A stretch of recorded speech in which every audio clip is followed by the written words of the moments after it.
bring this meeting to order for the full authority board meeting of October 17th. I guess we'll do our land acknowledgement now.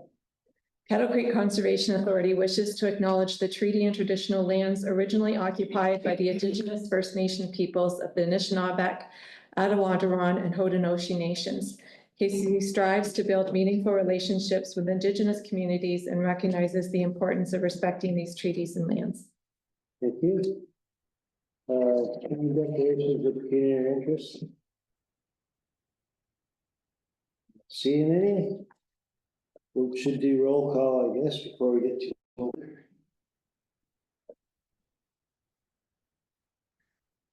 Grant Jones. Here. Lori Baldwin Sands. Here. Frank Burrs. Here. Jim Herbert. Here. Sharon McMillan. Here. Todd Noble. Here. Jerry Bo. Yes. JJ Strybosh. Here. Sam Trousseau. Sam did say that he might be late joining. John Wilson. Here. So currently we have 9 of 10 members present. Thank you. We have no hearing board this morning, no delegation. So down to the minutes of meeting for September 18th. Any errors or omissions? If not, the mover and seconder are up. Jim. Secretary Todd. All in favor? Baldwin Sands. Yes. Burrs. Yes. Herbert. Yes. McMillan. Yes. Noble. Yes. Cribble. Yes. Drybosh. Yeah. Wilson Yes. and Jones. Thank you. And that Yes. motion passes. Okay, we'll move down to our matters arising. First is our meeting report. Elizabeth, going to take this one? Sure. Actually, I'm going to let Betsy speak to some of this. Most of it involves activities that she was involved with over the past month.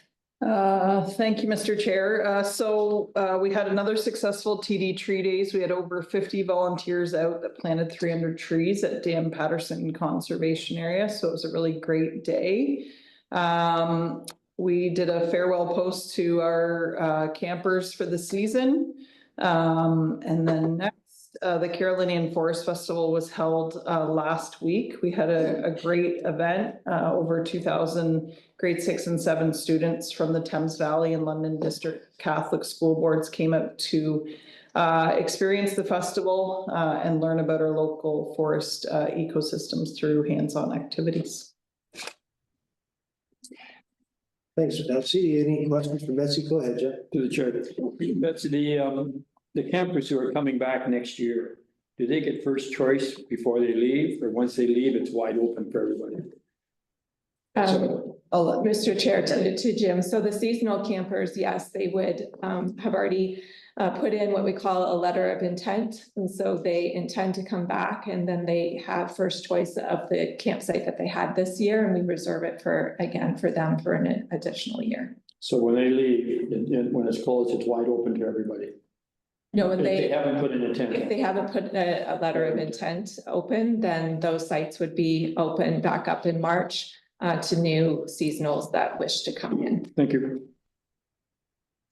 Go ahead, Sherry. And again, through the chair, how many seasonal campers do we have that come back? Yeah. Do we have any stats on? So I would think I'd have to check with the guys, but basically right now it's about 80 in each campground. Okay, Anything further? that's good, thank you. Now we'll move down to project tracking. So a busy September over the past month. We've started 2 wetland cells down at Deer Ridge Conservation Area. Really a fabulous site. And I had the opportunity with staff to look at those 2 wetland cells on Friday. They really look great. And if any members are interested in taking a tour out there, I'd be happy to take them down to take a look at the progress. Phragmites treatment has also continued on KCCA lands. Staff attended a stock viewing field day in September at Somerville Nurseries. The campgrounds have closed for the season as of September 30th, and all seasonal camper trailers were moved.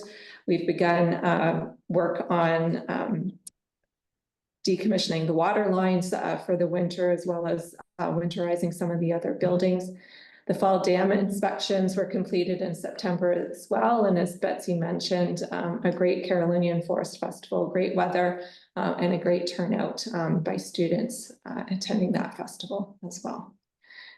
And I think Betsy just has 2 pictures here of those wetlands being created down at Deer Ridge. So the picture on your left is how the site looked before work began. And then you can see, it's kind of hard from this picture here, but you can see the creation of some of those cells. And it's, I know it looks like a brownfield now, but that will rejuvenate pretty quickly after it's done. Questions? So the Carolinian Festival, where was that, where did that take place? Go ahead. Thank you, Mr. Chair. It's held in partnership with Catfish at Springwater Conservation Area. So they host it and we organize it. Any further? Now we'll move down to large state conditions with Jen. Go ahead, Jen. Thank you, Mr. Chair. Lake Erie and the water courses in the watershed are still fluctuating with the rain events. And Lake Erie is experiencing its seasonal decline right now, so water levels are going down. We, as Elizabeth mentioned, we completed seasonal inspections and maintenance, some maintenance at Dalewood Dam, Union, and Lake Whitaker dams. And staff also have the opportunity to attend the 2024 Ontario Flood Forecasting and Warning Workshop in Toronto. This is an annual workshop that all of CAs and partners and municipalities attend, and it's a really great opportunity for seeing new technologies, new ways of doing things, new emergency preparedness plans that municipalities are coming up. And the main theme for this workshop was the 70th anniversary of Hurricane Hazel, which was actually yesterday, which was themed the storm of the century. Yeah, one of the biggest natural disasters in Canada's history. Canadian history. Any questions for Jen? Go ahead, Jen. Through the chair, Jennifer, I noticed in your report, you talk about vandalism and security fencing for the Dalewood Dam. Is that a serious event? Is that something ongoing or something that you constantly monitor? Because it sounds like it says security fence, you don't want people falling in. Of course, as soon as something like that crops up, it is immediately taken care of. So that we noticed it on the inspection, and I had been there actually at the dam 2 days prior, and there hadn't been anything wrong. So we caught it right away, and the repair was taken care of right away, and that is something that's done immediately. So just a supplement, Chair. Do you contact the police about it? You let them know what's going on, or is it just is it the conservation guys that roam around that are responsible for it? Mr. Chair, this one wasn't to the level that we would have contacted the police from. It appeared that someone had just snipped the fence, maybe to try to get through, probably to retrieve a lure or something like that had gone through the fence. So it was a fairly quick repair for staff to undertake, so we just did it ourselves. Not a common occurrence, I would say, at the dam. Thank you. Thanks. Go ahead, Tom. Just through, sure, is the lake level, is that kind of normal at where it's at? Mr. Chair, yes, of course, it is. It's definitely normal for this time of year. We haven't been experiencing those crazy high water levels that we had like in 2019. The levels are quite a bit lower from then. But it is normal for the Lake Erie to decline over these next few months. Thank you. You're welcome. Go ahead, Sharon. Just further on that, Jen, any concerns about Lake Erie's fluctuations? Because I notice here, Lake Erie static water level mean was 174.34 meters. This water level is 22 centimeters above Lake Erie's period of record from 1918 to 1922, but 10 centimeters lower than it was recorded. Are there any concerns about the fluctuations of that lake? Mr. Chair, to Sharon, that is a normal, like, they call it like a seasonal, and so Lake Erie has a seasonal fluctuation, and it also has like an annual fluctuation, and it also has like a 20-year fluctuation. So what we're seeing right now is just its normal seasonal changes.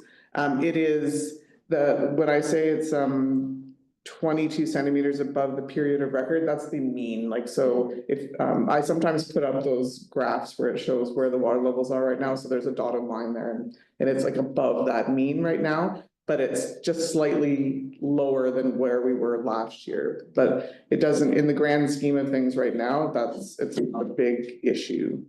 If water levels were to go really low, then you might see problems with water levels in the harbors, let's say, or when we had really high water levels and the water was way too high in the harbor. But right now it's pretty normal. So this may not be a fair question to you, but would that be common through all 5 Great Lakes?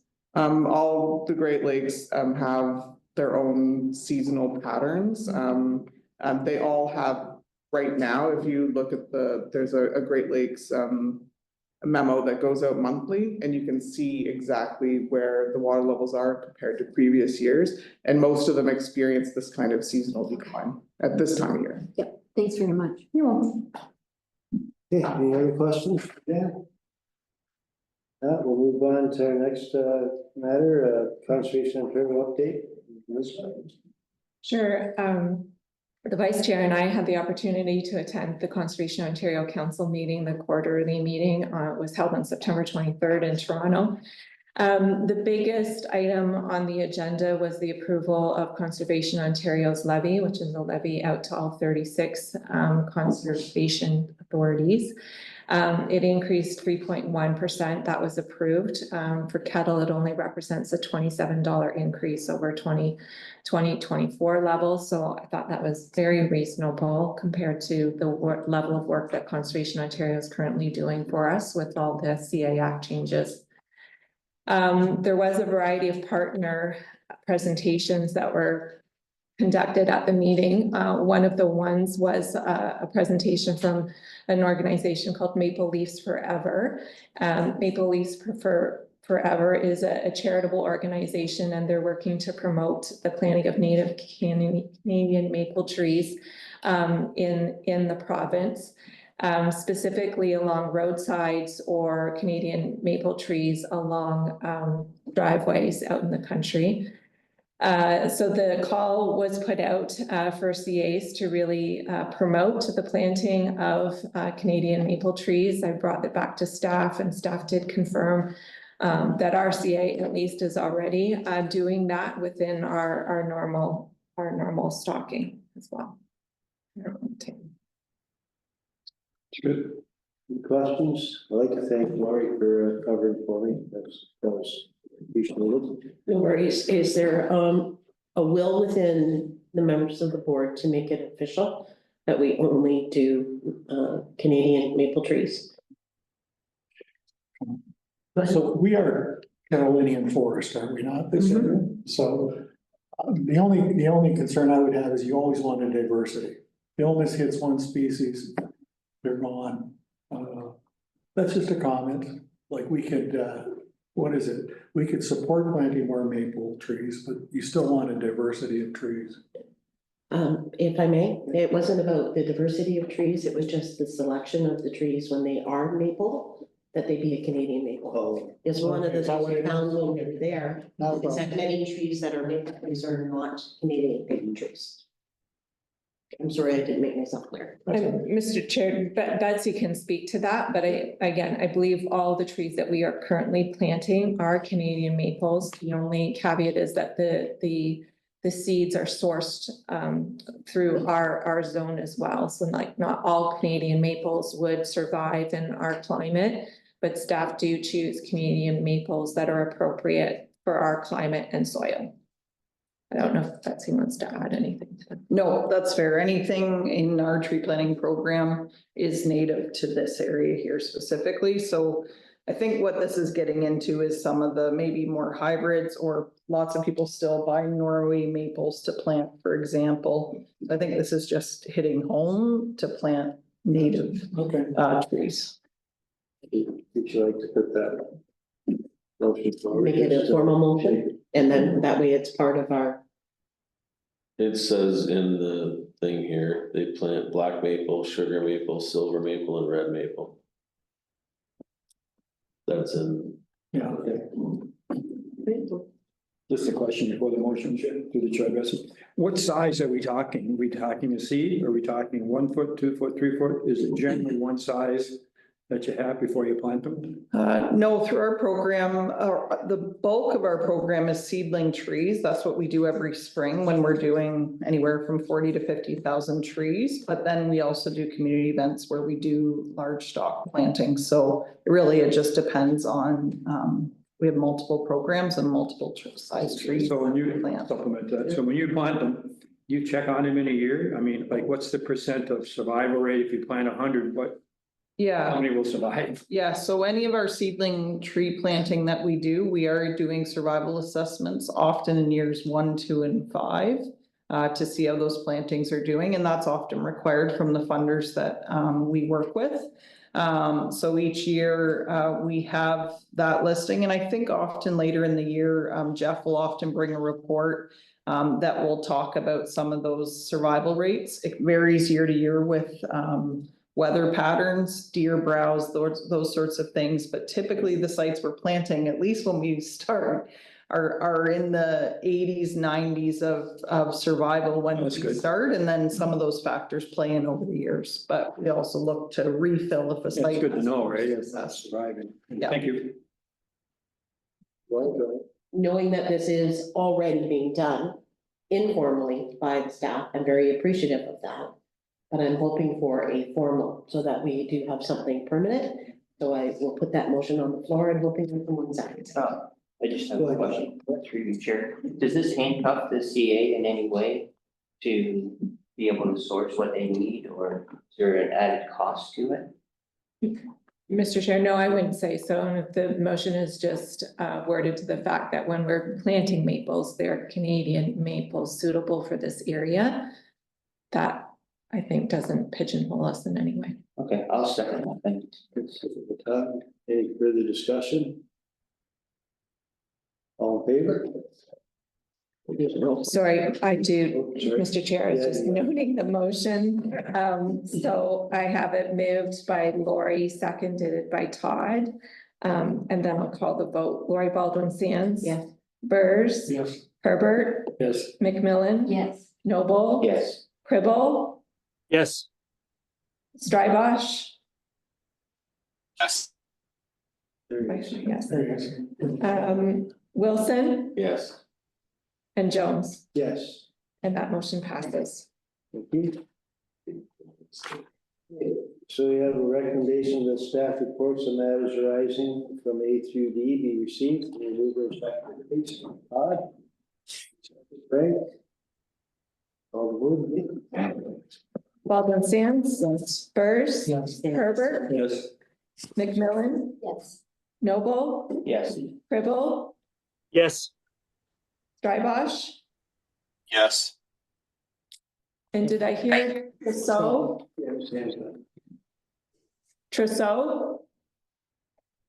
I just joined the meeting, so I don't know what that was about, so I On won't the vote. next motion, Sam, Just then wanted to chair. Wilson Yes. and Jones, Yes. and that motion passes. Morning, Sam. Good morning. Morning, Dan. Morning. Okay, we go to correspondence. We have correspondence from Bradford West Wilbury regarding the deposit return program. Any comments from your side on that one? No, I do have comments on the next bill, but Anybody wishes to support it? That's fine. Sure. We did quite a good job of recycling the beverage containers at this point, so. I don't know. It's like just receiving that one. Okay, move down to MNR correspondence to government funding for Ontario Imagery. Yeah, I just wanted to highlight this one. This is good news. This is the swoop imagery that we acquire every 5 years. And so normally it would be a budget item for us. And now the province is stepping forward and looking after those costs. So be nice to have that imagery, but also nice that it's not a budget requirement for us anymore. Just To the chair, are you have any concerns with anything that might be trending in the wrong direction? Or are you I know we're only got another quarter to go, so you're fine. Okay, thank you. And through the chair, can you just remind me what SWOOP acronym is again? Southwest Ontario Ortho Imagery or photography. So it's Okay. basically the aerial photo. Yeah. Of the province, and normally what we would have to do is identify the tiles that we want and pay and contribute to those costs, and the province is covering the cost now. Thank you. Go ahead. Through the chair, what would the savings be for the CA on that, Elizabeth? Just ballpark. It would be at least a couple of thousand. I think the last time in 2020 when we did it, it was around 3. So I think that's awesome. Any further questions on that? If not, resolution is to correspondence be received. The mover is seconded, Sharon and Todd. Alderman Sands. Yes. Burrs. Yes. Herbert. Yes. McMillan. Yes. Noble. Yes. Cribble. Yes. Drybosh. Yes. Trousseau. Yes. Wilson. Yes. And Jones. Yes. And that motion passes. To statement of revenue and expenses. Comments from yourself, Elizabeth? No, this is, so the third quarter ending, everything looks, I'm pleased, with everything. I think you can see that Lake Whitaker and Dalewood, met their targets in terms of, revenue, met and exceeded their targets for revenue, which is good news, going into the final quarter, and just evidence of how well our campgrounds are received and are doing. Otherwise, the expenditures, I think, are pretty much on target. Any questions for Elizabeth? Laura, go ahead. The only thing that I pulled out of that was the revenue was the other. That's getting rather substantial. Budgeted 64, actual 94. And just itemizing other, somebody could ask, what are the items in the other? Is there 1 or 2 items that are more prevalent than the others that we need to pull out and identify them separately? That's my question. Mr. Chair DeLori, thank you. I should have identified that. There's 30,000. The other category is any user fees that we get from the other programs and areas, and that includes our permit fees. So things like legal inquiries or fees for the Section 28 regulation permits. We did have a significant regulation permit in this last quarter. So if you remember the Sandy Mount subdivision, that was a $30,000 permit. So that is the bulk of that increase is due to that one-time fee. Just a comment, not to grow the financial statement, you just put a note there. Note, and then down below, say note 1, here's your breakout of that. Sure. Then you don't have to create another line. Okay. Jerry? Oh, thank you. And I would just like to reiterate what Elizabeth said in terms of the user fees and sales industry areas, 100,000 above, which is Great job. Kudos to the team.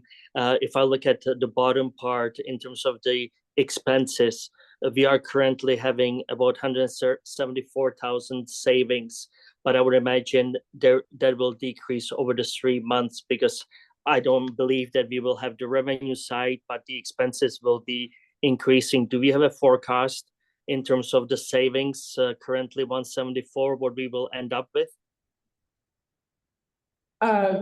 Mr. Chair to Jerry, that's what I'm currently looking at, just again, with each program area, now that we have that third quarter in, looking at the last quarter, what expenses yet we have to come in and projecting those surpluses. Right now, I just don't want to say, but I would be in a better condition to speak to that in November. Okay, thank you for that, but there is no expectation that we would go above, correct? No. Okay, No. thank you for that. And speaking of, there was my colleague asked the question. In the upper part, we have user fees and sales. We have other. Below, we have other in the expenses. We have other conservation areas. The other conservation areas, those expenses, are they directly related to the other in the revenue above? Or no, that could be additional, some other areas? Yeah, no, there's no correlation between that other revenue and the other conservation areas. The other revenue is fees for services from all the other programs except the campgrounds, and the bulk of those are revenues that we're getting from, as I mentioned, the Section 28 Planning and Regulations Department, so mainly legal inquiries and permits related to Section 28. Thank you. And through the chair, last question. Other revenue and grants currently about 30,000 down. Is there opportunity to still gain this 30,000 in the last quarter?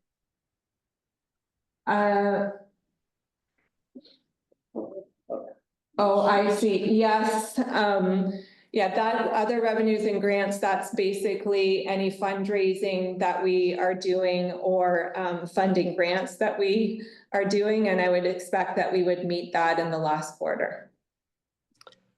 Perfect. Thank you very much. I have no more questions, and thank you. This certainly is a very positive report. Thank you.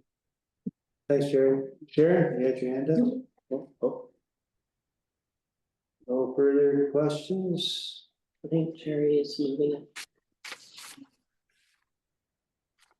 Just moving motion, I think. Yeah. Jerry, you gonna move the motion? Yes. Okay. Sam, you wanna get on this? JJ? Yes, I'll second it. So on the motion, Baldwin Sands? Yes. Burrs? Yes. Herbert? Yes. McMillan? Yes. Noble? Yes. Cribble? Yes. Drybosh? Yes. Trousseau? Yes. Wilson? Yes. And Jones? Yes. And that motion passes. We'll move down to new business now. First item A is Kettle Creek Clean Water Initiative.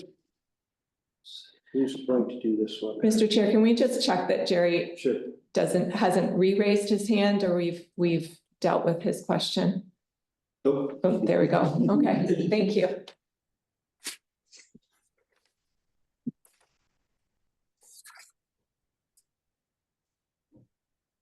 Thank you, Mr. Chair. I have one project to present to you today for funding through the Kettle Creek Clean Water Initiative. So this is a project being led by the Elgin Stewardship Council. And it's an area of marginal farmland that is seasonally wet and produces low yields, and it often gets water from the adjacent agricultural field flowing across this area where the wetland's going to go. So the landowner is interested in creating a wetland in this area of his property and then planting tall grass prairie surrounding the wetland area. The estimated project cost is $24,176. And so from the Kettle Creek Clean Water Initiative, we would be looking at a grant of $3,000.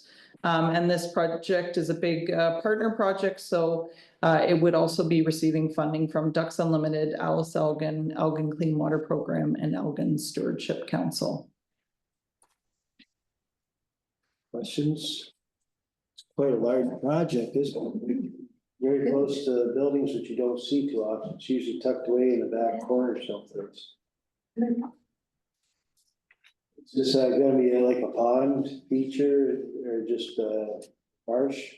It'll be a true wetland, so any projects that we're funding through our funding programs can't be like for irrigation purposes. It's a shallow wetland with, you know, maybe some limited deep pockets of maybe up to 6 feet, but generally the wetlands are 3 feet or less. Do you have any concerns? Good project.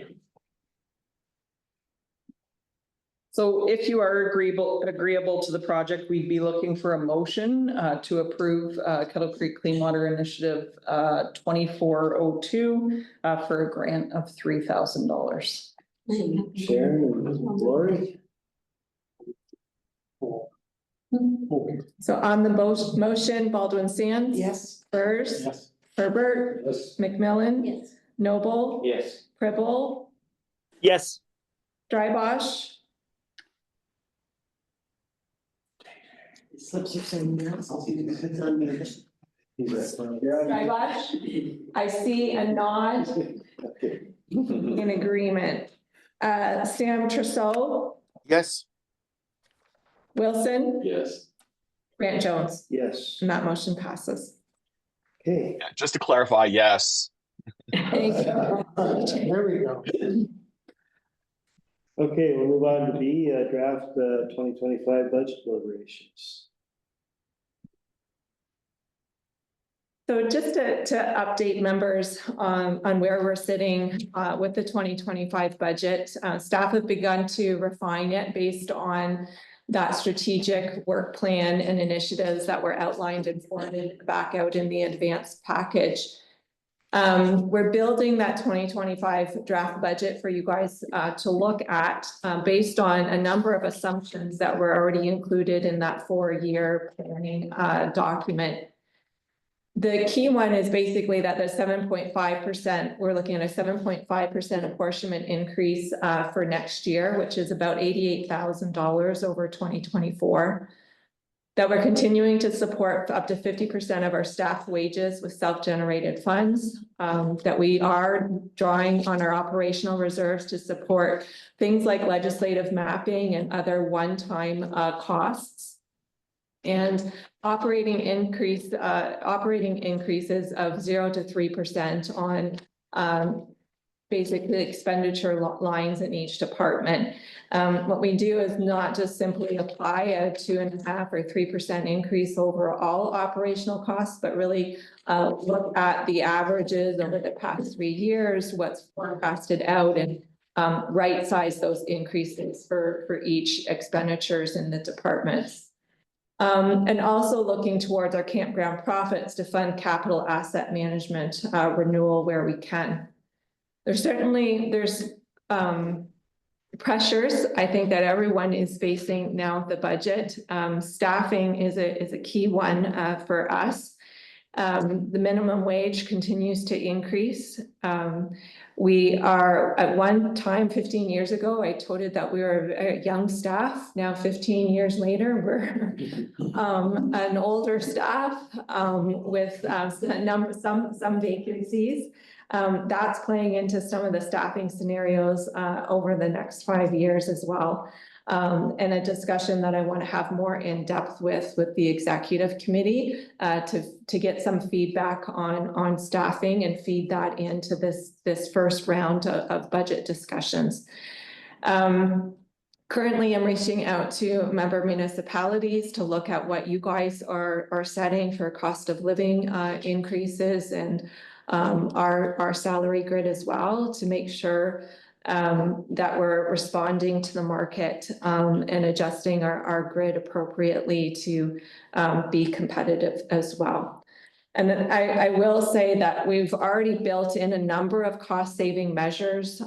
We already did that by coming down to the 7.5%. If you remember when we started our 4-year budget cycle last year, we started out in the 11 to 12% range for these first 2 years and significantly brought it back down to 7.5%.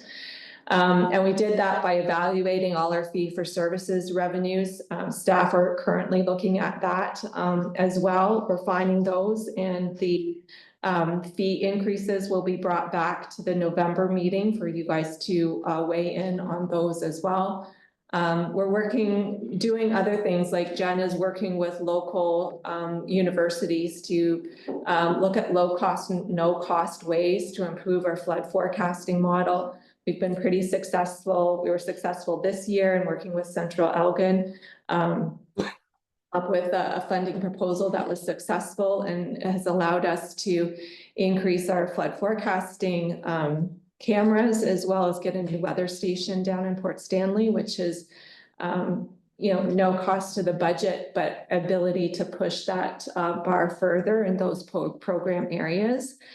And then the private donation that we received for Lake Whitaker in the amount of $200,000, that we are moving ahead with that investment at Lake Whitaker to install the log cabins, and really hopeful that that revenue will help keep our expenses down and be able to reinvest in our capital infrastructure and keep that renewal moving ahead as well.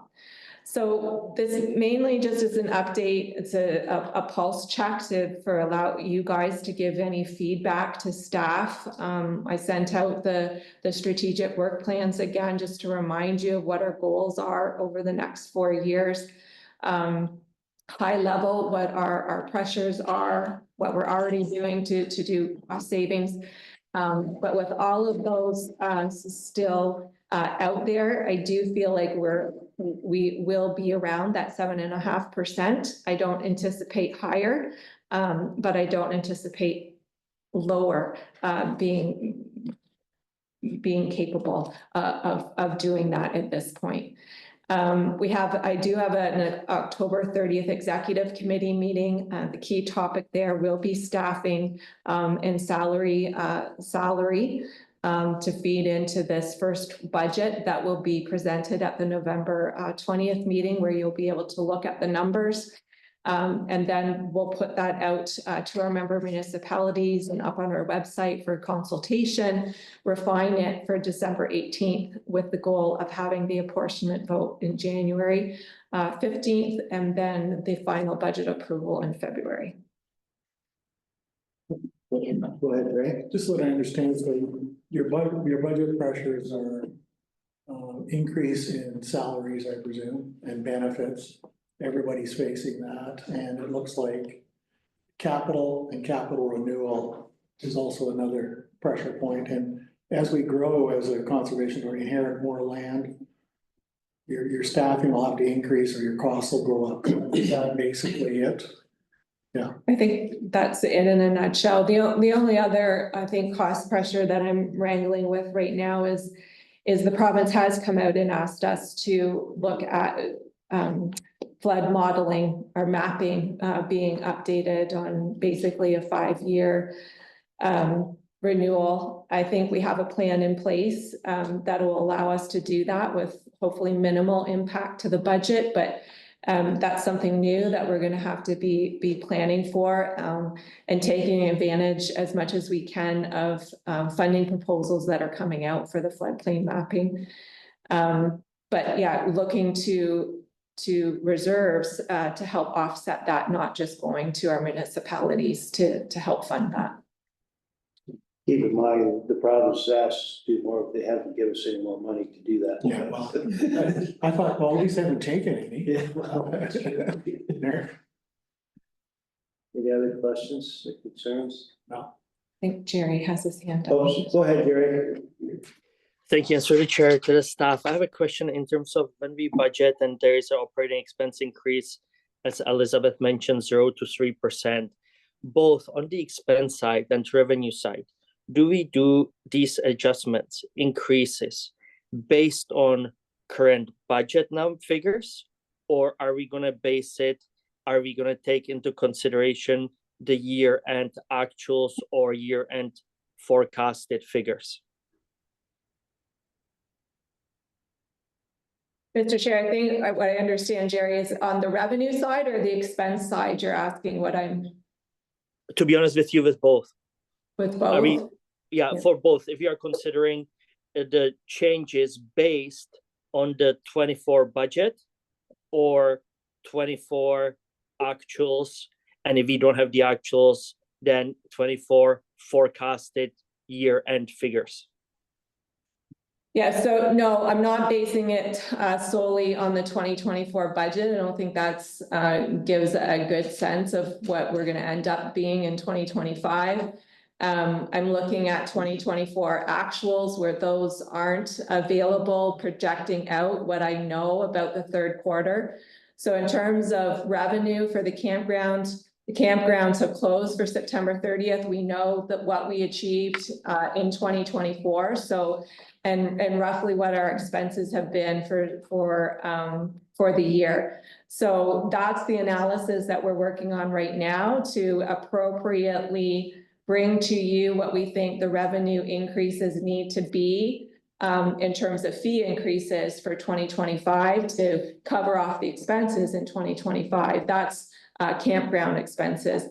In terms of other like big expenses for 2025, things like our benefits plan, insurance.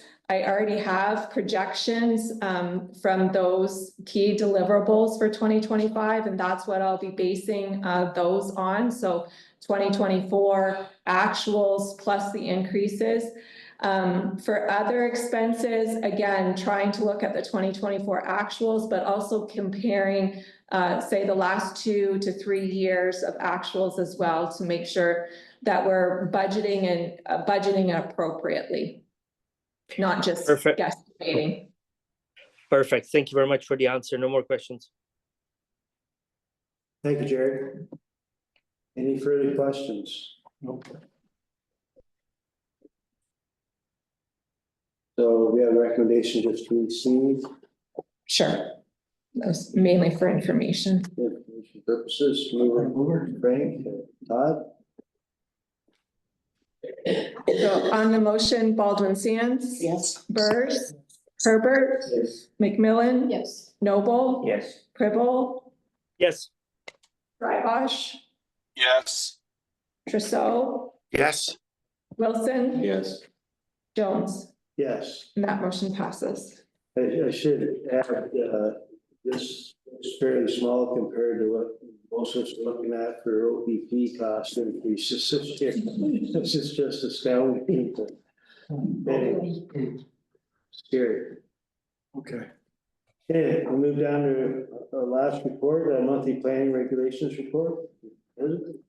I think it's pretty standard. I can attempt to ask questions that anyone has of those, but they were pretty straightforward and as mentioned before, Joe Gordon continues to assist as we search for a replacement.